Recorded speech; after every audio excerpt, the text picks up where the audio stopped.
Frappons plus fort. TV Liberté a multiplié par 3, parfois par 5 ses audiences en un an. Nous sommes désormais une force de frappe au service de nos idéaux communs. Cette nouvelle puissance de feu, malgré les censures, s'avère indispensable pour participer au libre discernement des Français. La presse alternative française doit peser dans les choix cruciaux de demain. Avec votre aide, elle va être en capacité, ici comme d'autres ailleurs, de contrer le camp de la renonciation, le camp de la trahison. Nous avons franchi un cap. Les chiffres ne mentent pas, ils ne trompent pas. Les nouvelles émissions arrivent, la mobilisation des équipes de TVL est totale, les talents sont là. Alors que se joue comme chaque année à cette époque le budget annuel de TV Liberté, je vous demande de répondre présent à notre appel en versant un don. Rejoignez la communauté de ceux qui, selon la très belle image de Sylvain Tesson, préfèrent vivre en plein vent que de survivre dans le formol résigné face à la puissance destructrice de l'ennemi. En avant, en plein vent.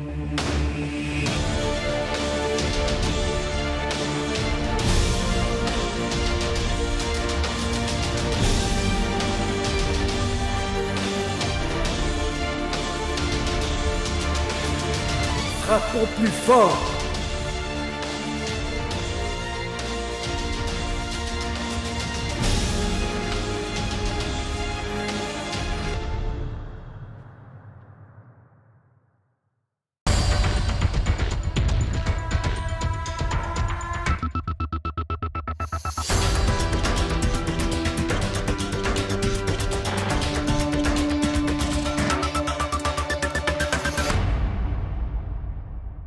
Bonjour à tous, bienvenue dans ce nouveau numéro de Politique et Économie. Je suis ravi de vous retrouver. Notre invité cette semaine, Olivier Delamarche. Bonjour monsieur. Bonjour. Olivier Delamarche, économiste évidemment, membre des Éconoclastes, chroniqueur dans différents médias, auteur d'une lettre mensuelle distribuée par Agora France. Vous êtes, Olivier Delamarche, également le fondateur et directeur de Triskelion Wealth Management. Est-ce qu'on est d'accord pour cette présentation rapide? Là, tout va bien. Alors, pour commencer, Olivier Delamarche, on va évidemment en parler de cet euro numérique lancé il y a quelques semaines par Christine Lagarde. Votre collègue Philippe Béchade ose parler d'opération de grand reset, mais avant cela, une ou deux questions introductives. Olivier Delamarche, vous déclarez: nous ne sommes pas dans une crise, mais plutôt dans un changement de paradigme. Qu'entendez-vous par là? Simplement, quand on est dans une crise, l'avantage, c'est qu'on sait que ça va durer X temps, peu importe d'ailleurs, et qu'on va revenir, si vous voulez, sur le modèle d'avant. On va revenir au niveau d'avant et on va revenir sur les modèles d'avant. Quand vous avez un changement de modèle, eh bien, justement, vous ne revenez pas sur l'état initial. Vous êtes dans un autre état. Alors là, aujourd'hui, on est dans une société qui est ultra endettée, mais comme on n'a jamais connu.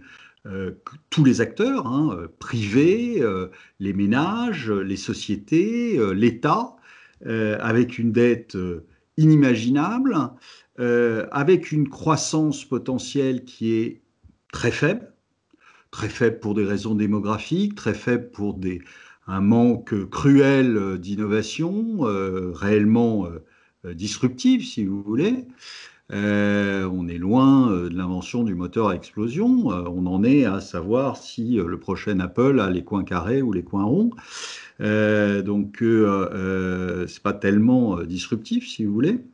Et donc, avec une société qui a un chômage de masse, qui en quelques années, comme aux États-Unis, a complètement détruit la classe moyenne. Vous avez maintenant un espèce de grand écart gigantesque entre ceux qui n'ont rien et puis ceux qui ont beaucoup trop. Les 10 personnes les plus riches au monde qui accumulent en multipliant entre pendant même pas une dizaine d'années, en passant de quelquefois 1 milliard à 100 milliards de capitalisation boursière ou de fortune. Donc il y a quand même quelque chose qui va vers une concentration assez importante des richesses. Et donc voilà, et donc il va Donc, pas de falloir, crise, en plus changement de vous avez paradigme. un manque qu'on sait qui va arriver, un manque d'énergie. Les énergies fossiles sont quand même à quantité limitée, et il faut bien s'en rappeler. Et donc on va avoir un problème là-dessus. Et donc voilà, donc tout ça fait que vous ne retrouverez pas le niveau initial, ça c'est une certitude. Il va falloir réinventer les choses, hein, parce qu'on ne peut pas en permanence vivre sur de la dette, hein, comme c'est fait actuellement. Et donc il va falloir trouver autre chose. Alors la question est celle-là, c'est-à-dire Alors qu'on a justement, c'est l'impression l'objet quand de même que ma personne prochaine n'y question, pense. Olivier Delamarche. Est-ce qu'il y a une alternative à cette fuite en avant avec ces milliards de la BCE injectés dans les marchés financiers, milliards qui par ailleurs ne profitent absolument pas à l'économie réelle? Donc y a-t-il une alternative ou va-t-on se prendre le mur quoi qu'il arrive? On va se prendre le mur parce que vous n'avez pas d'alternative avec les gens qui sont en place. Le problème, il est là. C'est-à-dire que si vous ne changez pas les gens qui sont en place et qui ont mis ce système-là en route, si vous voulez, vous n'avez absolument aucune chance de résoudre le problème. Aujourd'hui, la seule chose qui fasse en permanence, c'est ouvrir le robinet de la BCE. Euh, c'est d'endetter, de rajouter de la dette à de la dette, hein, en croisant les doigts pour que ça passe. Et pourquoi vous avez ça? Parce que vous avez des gens qui, aujourd'hui, nous dirigent, qui ne s'inscrivent pas du tout dans un temps long. Leur échéance, c'est quoi? C'est les prochaines élections. Donc les prochaines élections, c'est quoi? C'est 4-5 ans. Donc, vous avez à peine terminé, si vous voulez, votre campagne, qu'il faut quasiment reprendre la suivante. Puis vous avez des élections intermédiaires, etc. Donc, vous avez des gens qui, aujourd'hui, alors, ne travaillent pas, ça me paraît plus qu'évident pour ceux qui ont douté jusqu'à maintenant, ne travaillent pas pour l'intérêt de la France, ils travaillent pour leur intérêt, pour leur carrière, et avec un horizon qui est de 4-5 ans. Bon, bah, vous ne pouvez pas, dans ce cas-là, espérer que ces gens-là réfléchissent à un nouveau modèle, réfléchissent à des investissements à long terme qui ne vont pas être rentabilisés dans les 3 ans. Et les grandes sociétés, c'est exactement la même chose. C'est-à-dire que vous avez aujourd'hui des gens qui sont, pour la plupart, payés en actions ou avec des primes incitatives comme Elon Musk chez Tesla, qui n'est pas payé, si vous voulez, sur la réussite économique de sa société, parce que sinon il ne serait pas payé lourd, hein, en vendant 300 000 voitures, mais qui est uniquement rémunéré sur la progression de son cours. Donc vous avez des gens qui cherchent la rentabilité forcément immédiate, qui cherchent l'augmentation de leur cours de bourse et qui se fichent complètement d'investir, si vous voulez, dans la recherche fondamentale, dans des choses qui ne donneront de l'argent que dans 5 ou 10 ans. Ils s'en foutent, ils ne seront plus là. Ou soit ils auront dégagé parce que ce sont des politiques et ils seront plus élus, soit vous avez des gens à faire fortune le plus vite possible. Donc, Du coup, Olivier Delamarche, vous prenez un retour de la souveraineté et des mandats plus longs pour nos chefs d'État, chefs de gouvernement? bah, si vous voulez, je suis un peu partagé parce que déjà, quand c'est Monsieur Macron, je trouve ça trop long. Les 5 ans. Donc, je suis un petit peu mal à l'aise pour vous répondre. Si c'était quelqu'un de bien, je souhaiterais qu'il reste 15 ans, mais, mais c'est pas le cas. Donc, plus vite il est parti, à ce moment-là, moi, le mandat de 6 mois m'aurait bien été, hein. Je vous propose à présent, Olivier Delamarche, de rentrer dans le vif du sujet. Je le disais en introduction, Christine Lagarde a donc annoncé dimanche 1er novembre le lancement d'une enquête d'opinion concernant l'émission d'1 euro numérique. Philippe Béchade, votre collègue aux Éconoclastes, parle, lui, d'opération Grand Reset. D'abord, l'euro dans la masse monétaire est déjà numérique à 90%. Alors, qu'est-ce que ça va changer? Alors, c'est déjà ce que vous venez de dire qui est intéressant, c'est que on a cru à un moment, enfin certains ont cru que Madame Lagarde avait une idée, et non, pas de bol, elle n'en avait pas. Je veux dire, l'euro, il est déjà numérique, donc annoncer ça en grande pompe, si vous voulez, ça fait rire tout le monde. L'euro est numérique, alors ça n'est pas le même mécanisme, Mhm. mais si vous voulez, ça n'en reste pas moins un euro numérique. Bon, alors maintenant, qu'est-ce qu'ils ont voulu faire? Ils ont voulu récupérer la technologie blockchain. Bon, pourquoi? Bah, parce que il se trouve que beaucoup de gens essayaient de se débarrasser, si vous voulez, de la mainmise de la Banque centrale et de l'État. En fait, l'émergence du Bitcoin correspond au moment où les banques centrales ont commencé à rentrer dans leur cycle d'impression folle de billets. Donc, à partir de ce moment-là, on a vu toutes les cryptos commencer à exploser et à naître.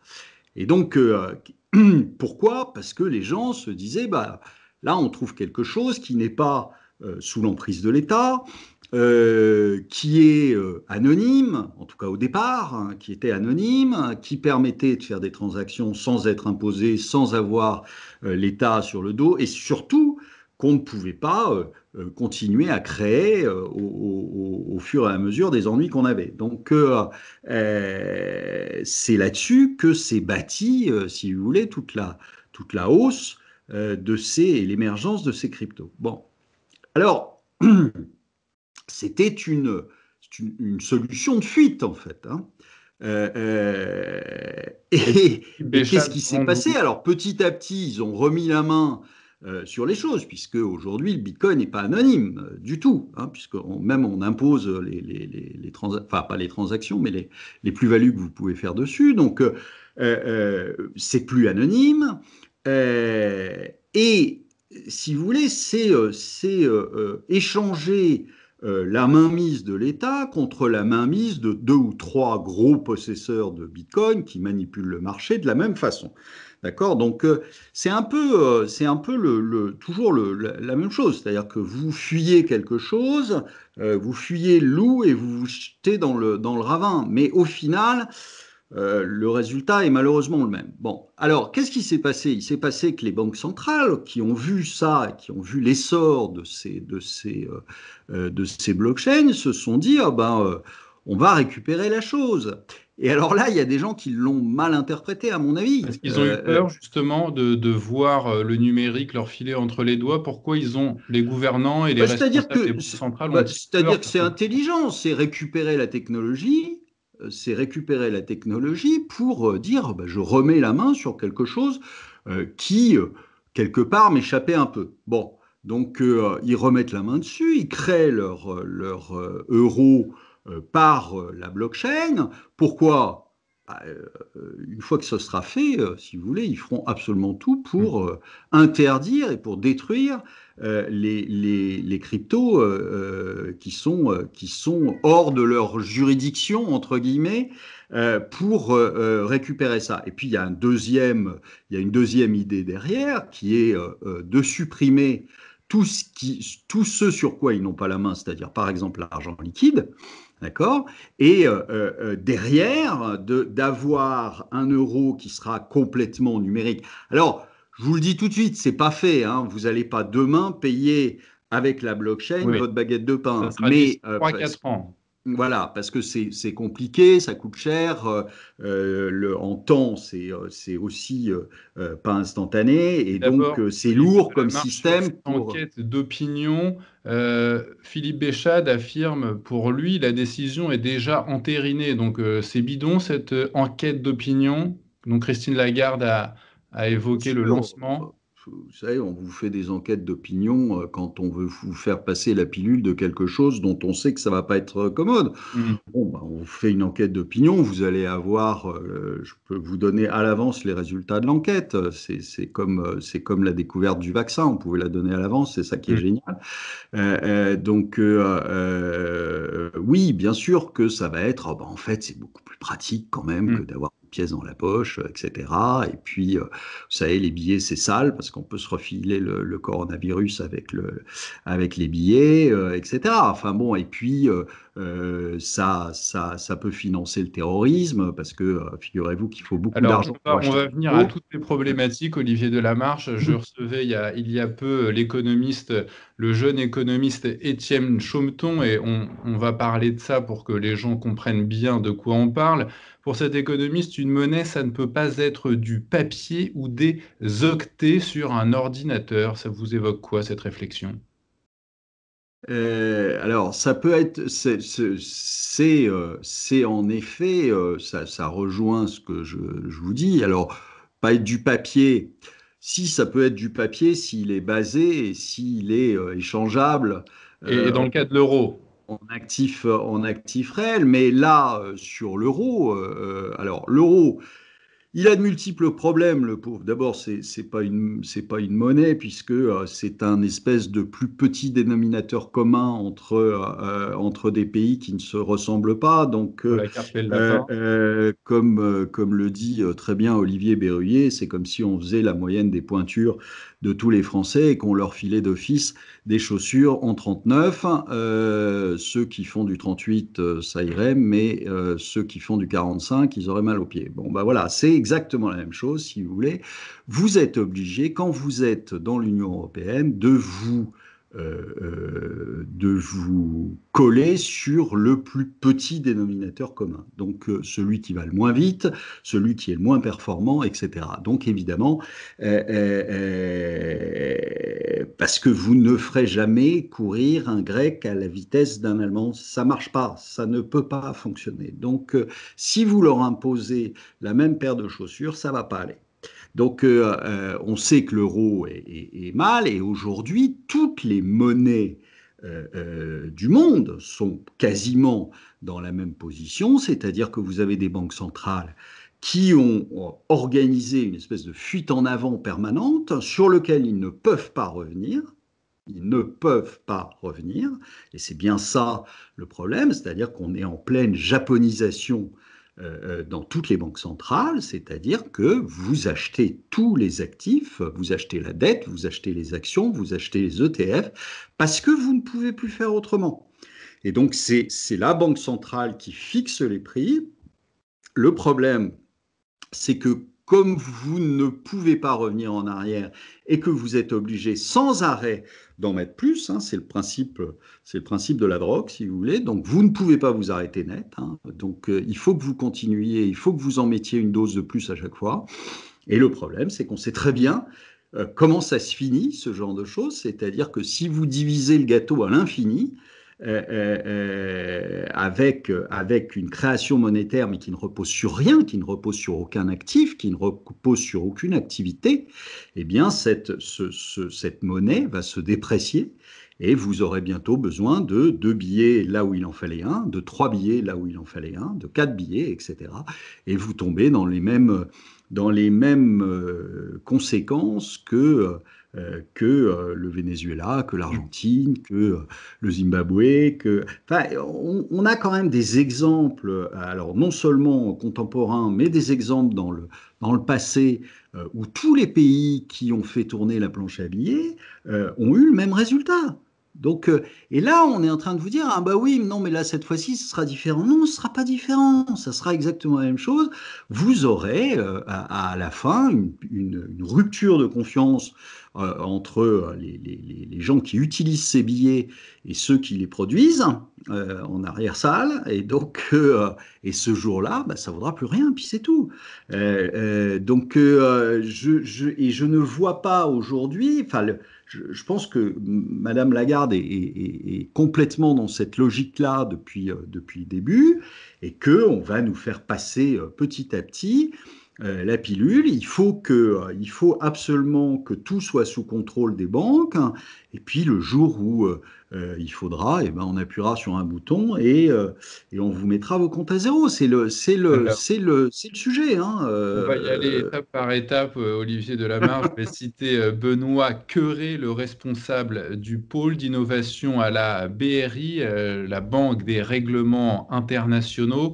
Selon ce monsieur, l'euro numérique marginaliserait encore un peu plus les billets et les pièces. On entend donc ici et là que la véritable intention de Christine Lagarde est de supprimer le cash. Vous êtes un fervent défenseur du cash. Dites-nous pourquoi. Bon, ben, c'est très simple, c'est que c'est le seul encore espace un petit peu de liberté qu'on ait. Enfin, il Hmm. faut que les gens se rendent compte que entre les téléphones portables et leurs cartes de paiement et aussi leur téléphone qui leur sert à payer maintenant, euh, euh, on va tout connaître de ce que vous faites, de ce que vous mangez, de ce que vous buvez, enfin, absolument toute votre vie part chez le banquier. Ça, c'est la volonté de Christine Chez le Lagarde. banquier mais c'est la volonté de tous les gouvernements depuis un bon bout de temps. Et les GAFA, ça sert à quoi? Ça sert à ça. C'est des collecteurs de données. Hein, Facebook, c'est pas juste pour que vous puissiez mettre vos photos de vacances sur un réseau social. C'est pas juste pour faire coucou à vos copains pendant les vacances. C'est pas à ça que ça sert. Ça sert à collecter des données sur vous. Gratuitement, hein, puisque vous les donnez gratuitement. C'est ça qui est beau dans le système. Hein. C'est-à-dire que vous n'êtes pas un industriel qui va acheter des matières premières, qui les transforme et qui vous vend un produit fini.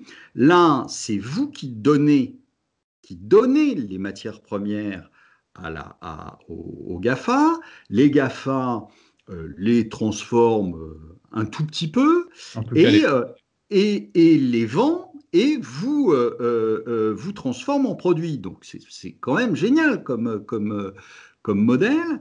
Et donc, c'est la volonté, un, des gouvernements et deux, des principales sociétés qui gouvernent le monde, d'ailleurs, qui sont aujourd'hui aussi puissantes que des États, et qui, petit à petit, collectent un maximum de renseignements sur vous pour pouvoir les vendre. Quand vous allez... Enfin, au final, qu'est-ce qui va se passer? Vous allez vous retrouver à un moment où vous aurez la compagnie d'assurance dans laquelle vous voulez ouvrir une assurance qui va vous dire, mais non, monsieur, vous avez vu ce que vous mangez? Ben, je ne vais pas vous assurer, ou alors je vous assure au double ou au triple de la personne normale, parce que vous mangez trop gras, parce qu'ils sauront tout, absolument tout. Donc, vous avez vu, vous allez 3 fois au restaurant par semaine, vous mangez ça, tel plat, etc. Non, je vous assure pas, monsieur. Donc, vous aurez les données médicales qui seront collectées. Alors, le secret médical, vous pourrez vous asseoir dessus, hein, et où on vous dira là aussi, ah ben non, monsieur, je vous prête pas d'argent. Vous êtes malade, donc vous allez mourir pendant la période de remboursement. Moi, je prends pas ce risque. Hein. Donc, tout ça, c'est écrit. On sait très bien ce qui va se passer. on Donc, entend de la vous marque aurez beaucoup les personnes pro-euro numérique nous dire que le cash, finalement, ça peut servir les intérêts des économies souterraines, type terrorisme, trafic. C'est Pourquoi de ça la vous ferait blague. Vous avez vu les derniers attentats? Faut beaucoup d'argent, faut blanchir beaucoup d'argent pour se payer un couteau? Non, mais c'est ridicule. rire? Ou pour se payer une camionnette pour foncer dans la foule, il faut beaucoup d'argent. Oui, il fallait beaucoup d'argent pour prendre des cours de pilotage et envoyer des avions dans des tours. Ça, je veux bien. Mais ne dites pas maintenant que c'est le terrorisme. C'est une blague. Donc, non, il faut arrêter. À ce moment-là, on supprime aussi toutes les monnaies numériques, puisque ça sert au terrorisme. Hein. Ça peut servir au terrorisme. Donc, il faut arrêter. Les trucs de oui, mais vous vous rendez compte, on vous fait peur en vous disant, mais vous touchez un billet, donc vous allez mettre du virus dessus, puis vous allez le transmettre, etc. Enfin, c'est de la blague. À chaque fois, on vous fait peur. C'est pour obtenir ce qu'on veut. Là, on vous a fait peur, et puis Manu a dit à la maison, et on va tous à la maison. Il vous dira la prochaine fois de marcher à cloche-pied dans la rue, vous marcherez à cloche-pied dans la rue. C'est quand même, on est arrivé sur quelque chose, moi, qui me fait quand même beaucoup rire. On a en 2017, tous les Français se sont pris pour des castors. Hein, ils ont fait barrage à Marine Le Pen.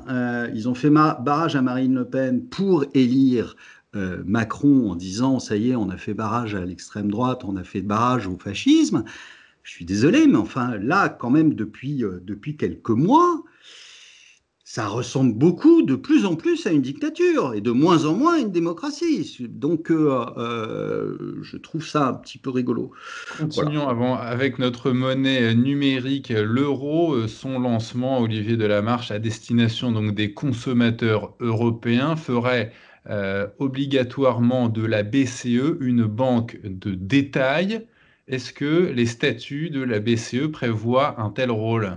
Comment Vous ça se savez, passerait? les statuts, on s'assoit dessus depuis un bon moment, hein, sur Bon. les traités, sur les statuts, sur une banque centrale n'est pas censée acheter des actions, une banque centrale n'est pas censée acheter des obligations privées, une banque centrale n'est pas censée aider un pays en difficulté, une banque centrale n'est pas censée... Enfin bon, la liste est longue et la liste des transgressions est longue. Aussi longue. Et donc, le Donc, fait que la si vous BCE ait un voulez, lien maintenant, direct avec les consommateurs maintenant?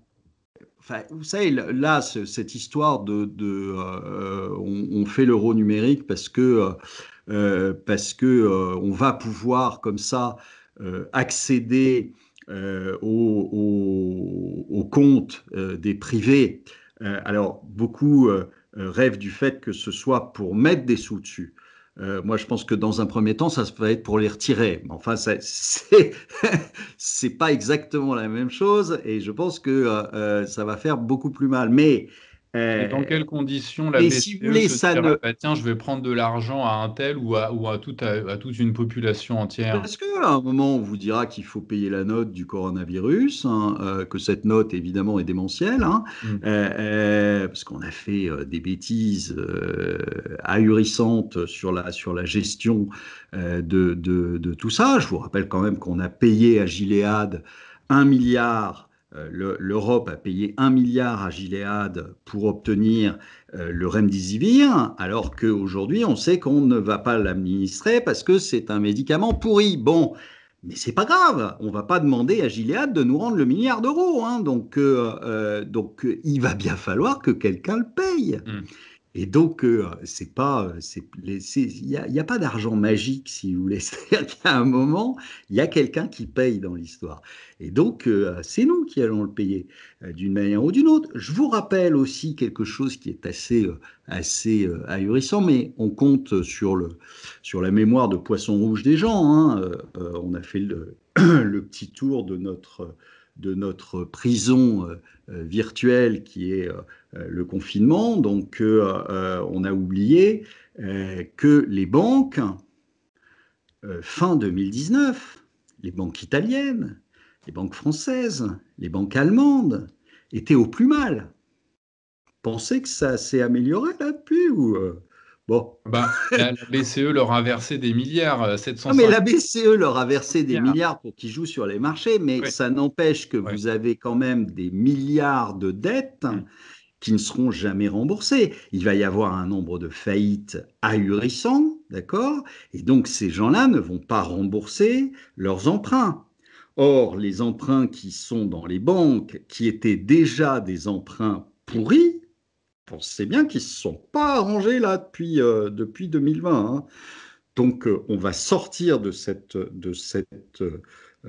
histoire sanitaire avec des banques qui vont être au plus mal, d'accord? Parce qu'elles ont prêté beaucoup d'argent à des gens qui ne pourront jamais lui rendre.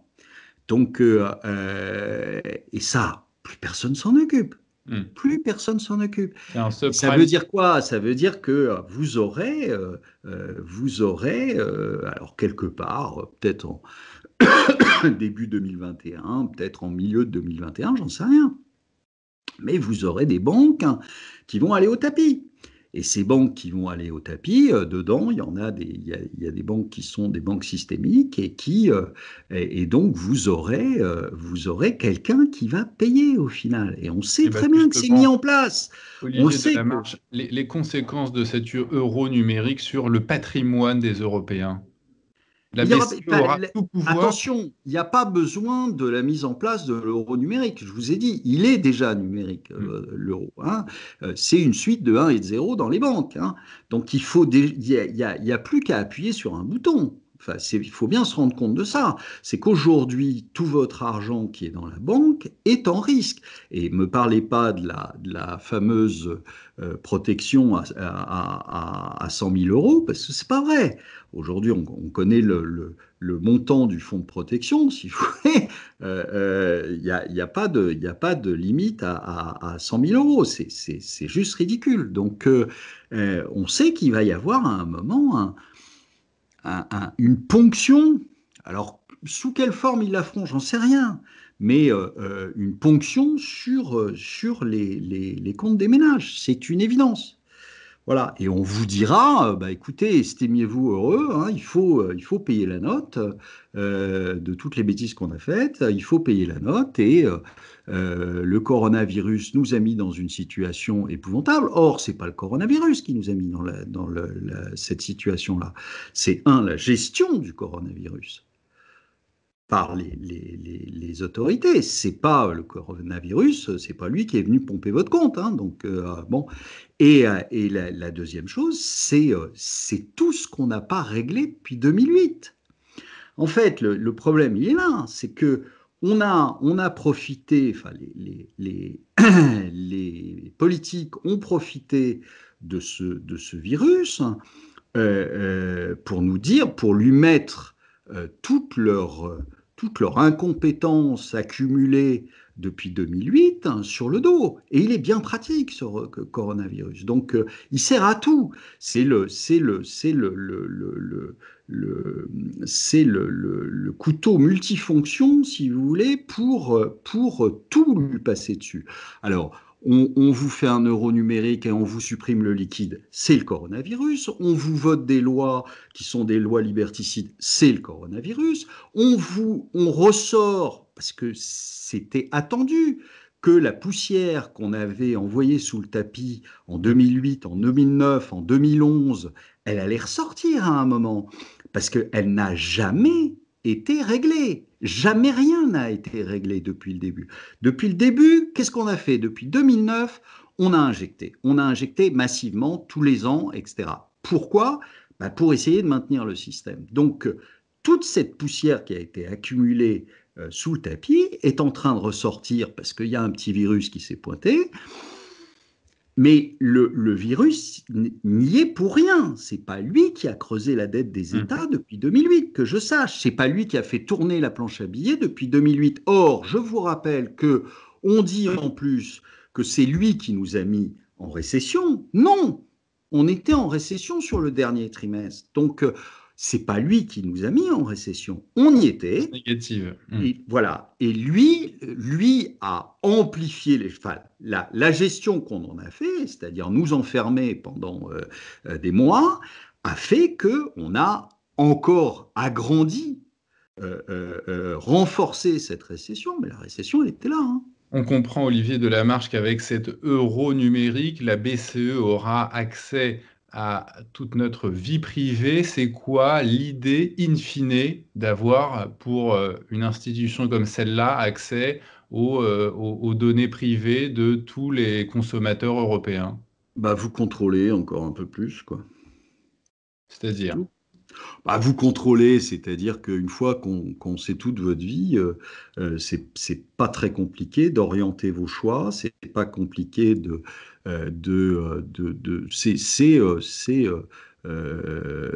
c'est le pire de ce que on pouvait voir dans les films de science-fiction qui est en train d'arriver sous nos yeux. C'est tout. Et Si t'es pas gentil, on va agir sur ton mais compte. après, on peut tout faire. Regardez les Chinois, où vous avez une note sociale, si vous voulez. Donc, vous avez des caméras partout, et que dès que vous faites le moindre écart, on vous dit, ah ben non, maintenant on te retire ton passeport, tu peux plus voyager, tu peux plus. Bon, donc on vous tient. Vous êtes on va devenir une société d'esclaves avec probablement au final l'idée de mettre tout le monde à 800 balles avec un salaire généralisé, là, Un revenu et un universel. revenu universel. Parce qu'il faudra Donc, payer des vous êtes... chômeurs, c'est ça, pour qu'ils survivent. Non, non, mais c'est pas qu'aux chômeurs l'idée.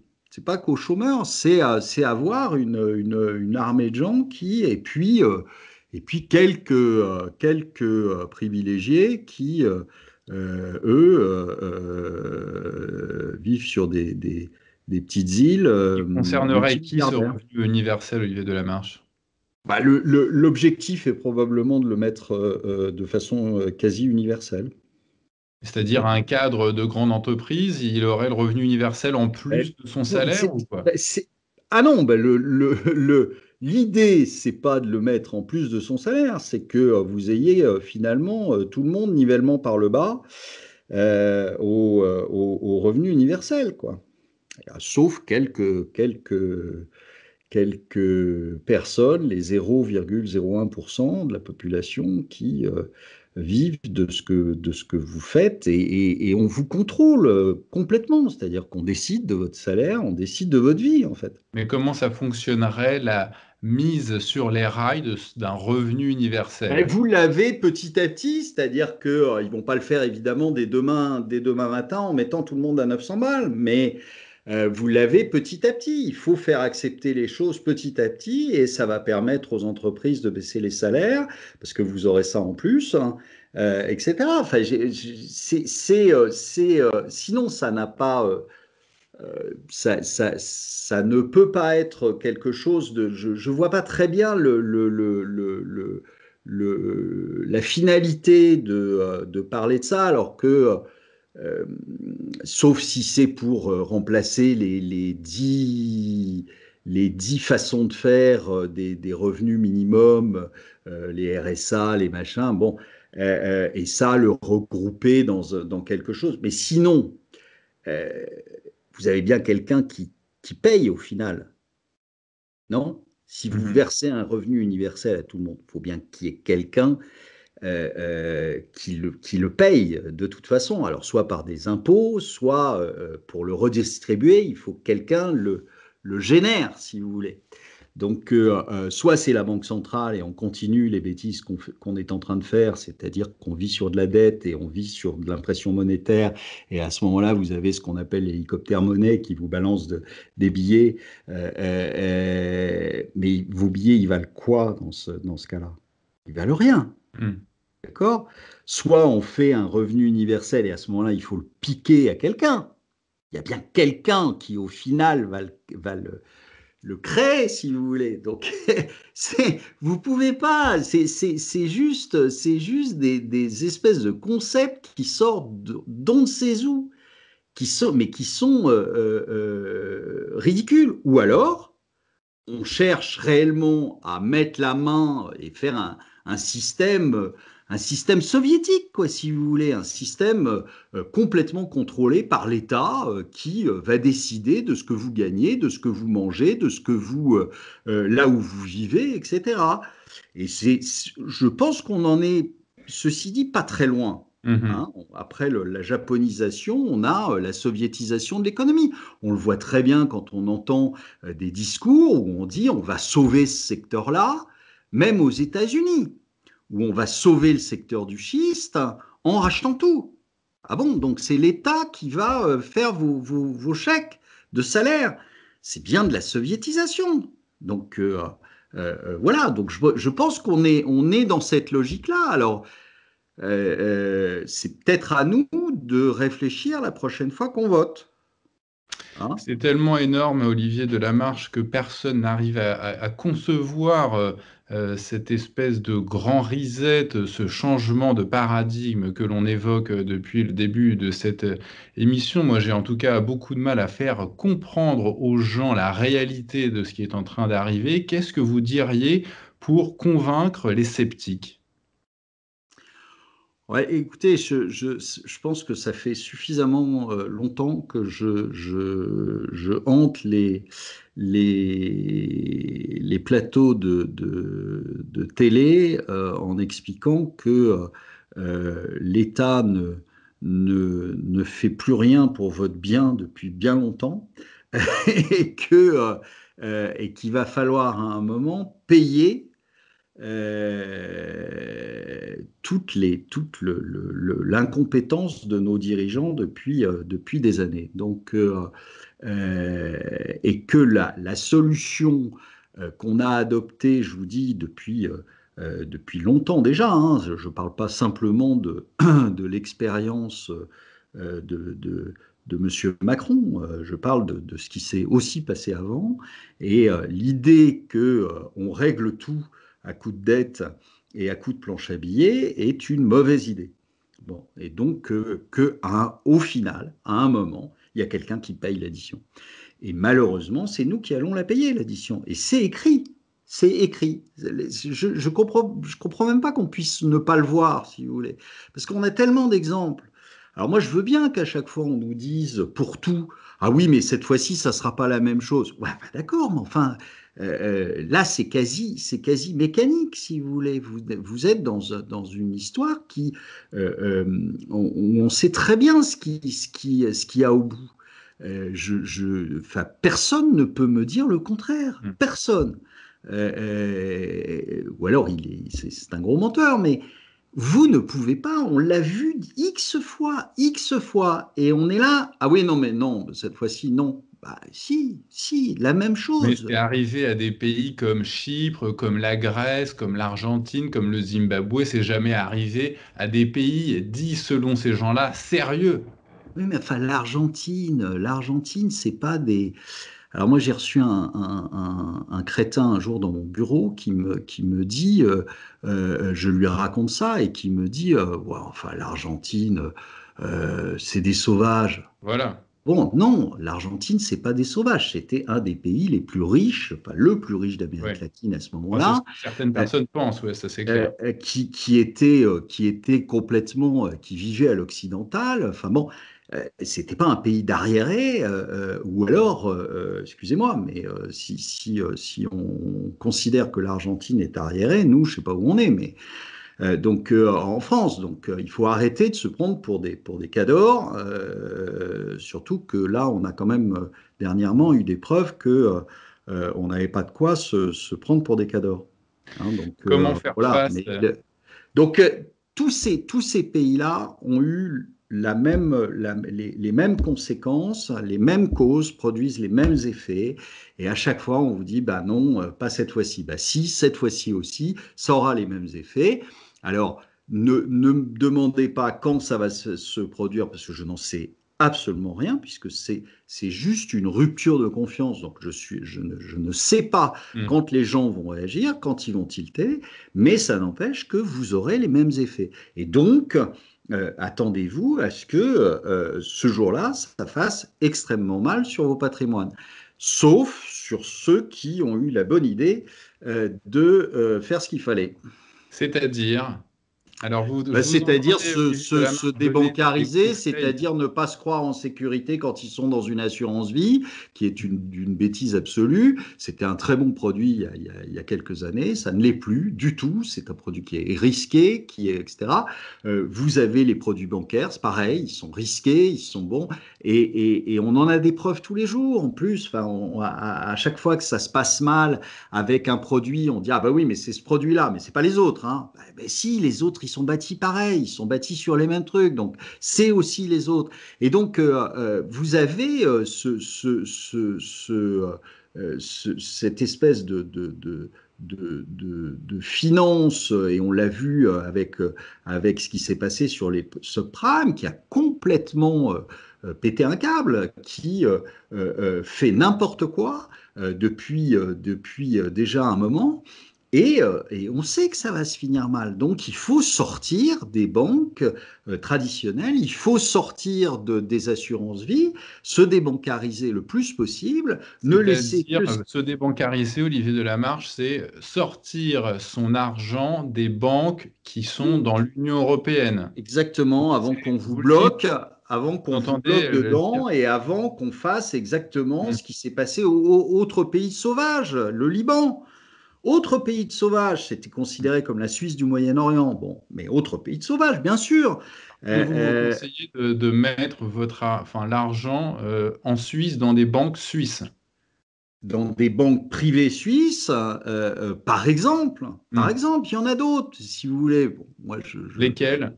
je Les parle banques je suisses. parle de banques suisses parce que c'est facile, Hmm. parce qu'ils parlent la même langue que nous, parce que ils ont depuis très longtemps des banques privées et que donc et qui ne sont pas dans ce circuit des banques systémiques et qui donc sont plus sûrs. Vous pouvez aussi sortir votre argent de la banque et le mettre en pièces d'or, par exemple. Tous ceux qui ont fait ça Hmm. depuis 4, 5, 6 ans, je peux vous assurer qu'ils sont pas malheureux. Hein. C'est ce que vous faites, Olivier Delamarche. Je vous entendais dire à titre personnel, vous avez fait Oui, rentrer de l'or dans votre patrimoine. oui. Hmm. Donc, et demander à mon banquier en France, qui râle tous les jours parce que je suis à découvert tout le temps, parce que mon argent, il est pas Hmm. là. Voilà, donc parce que je vous dis, je sais ce qui va arriver. Et ce jour-là, vous verrez que tous les gens qui sont aujourd'hui dans le déni en disant mais non, ça peut pas nous arriver parce que nous on n'est pas des sauvages comme les Libanais ou les Argentins, etc. Bah, diront bah oui, oui c'est bête. C'est bête, bah oui, mais c'est bête. Mais c'est comme ça. Vous avez systématiquement quelqu'un qui va payer. Et ne croyez pas que c'est un Chinois avec un gros chéquier. C'est pas comme ça que ça se passe. Donc, Hmm. toutes les bêtises qu'on a faites à la BCE, toutes les bêtises que ils ont fait avec la Banque du Japon, toutes les bêtises que fait la Fed, toutes les bêtises que fait la Banque d'Angleterre, tout ça, ça sera payé cash. Et ça sera payé cash par qui? Par nous. Et vous dites qu'à l'avenir, les retraités vont être amenés à liquider leurs actifs pour se payer un EHPAD. Ça va être quoi la conséquence de ça?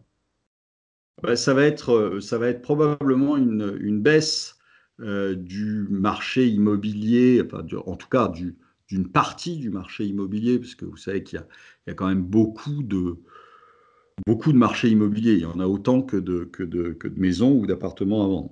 Donc, mais il est très clair que, si vous voulez, 70% du patrimoine des retraités, c'est l'immobilier. D'accord? Que vous avez un peu d'assurance vie et vous avez très peu de cash. Bon.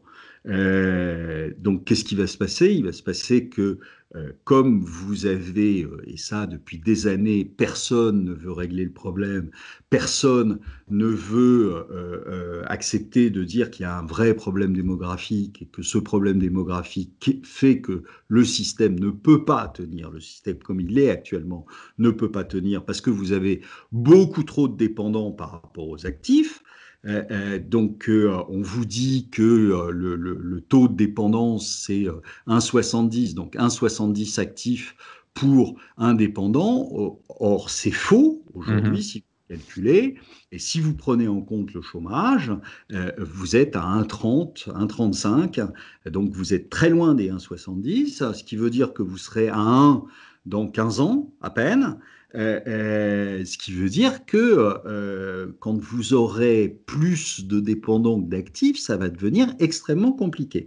Bon, donc ça veut dire quoi? Ça veut dire que, vous allez augmenter les prélèvements les retraites, vous allez très probablement, dans les années qui viennent, augmenter l'âge de la retraite, bien au-delà de ce qui est pratiqué aujourd'hui, et vous aurez en dernier lieu des prestations qui seront plus faibles. Bon, ça veut dire quoi? Ça veut dire que les retraités feront, parce que seront obligés de le faire, pour maintenir un niveau de vie acceptable, eh bien, les retraités vendront leurs actifs pour pouvoir tenir. Et vendre leurs actifs, je vous dis, en grande partie, c'est de l'immobilier et puis c'est de l'assurance vie. Donc, ça va peser parce que ça va faire une offre qui va débouler sur ce marché de plus en plus importante. Et donc, ça va faire que votre marché immobilier, ça ne veut pas dire que vous ne pouvez plus rien faire sur l'immobilier, ça veut dire simplement que vous allez passer d'un espèce de couloir ascendant à un couloir descendant. Donc, ça veut dire que si vous voulez faire de l'immobilier, il va falloir le faire autrement. C'est-à-dire que acheter n'importe comment et puis se dire que dans 25 ans, de toute façon, vous revendrez à 2 fois et demi ce que vous avez acheté ou 3 fois ce que vous avez Ça acheté, c'est marchera fini. pas. Ouais. Donc ça veut dire qu'il va falloir faire probablement des coûts sur une durée beaucoup plus faible, hein. Et il va falloir faire très attention aux points d'entrée pour pouvoir sortir en haut de couloir très vite. Et donc, sans forcément recourir à l'emprunt, etc., etc. Donc, ça va changer complètement, probablement, la physionomie du marché de l'immobilier. Et on ne pourra plus faire de l'immobilier comme le faisaient nos parents ou nos grands-parents, où vous achetiez n'importe comment, et de toute façon, c'était pas grave, parce que 10 ans plus tard, c'était au double, et que ça ne posait pas de problème. Là, si vous faites ça, et que malheureusement, vous achetez en haut de canal, eh bien, si vous restez 25 ans, vous aurez beau revendre encore en haut de canal, vous serez très en dessous de votre prix d'achat, c'est tout. Donc, même avec des taux d'intérêt à zéro, ce qui vont rester pendant un bon moment, puisque la Banque centrale n'a pas le choix.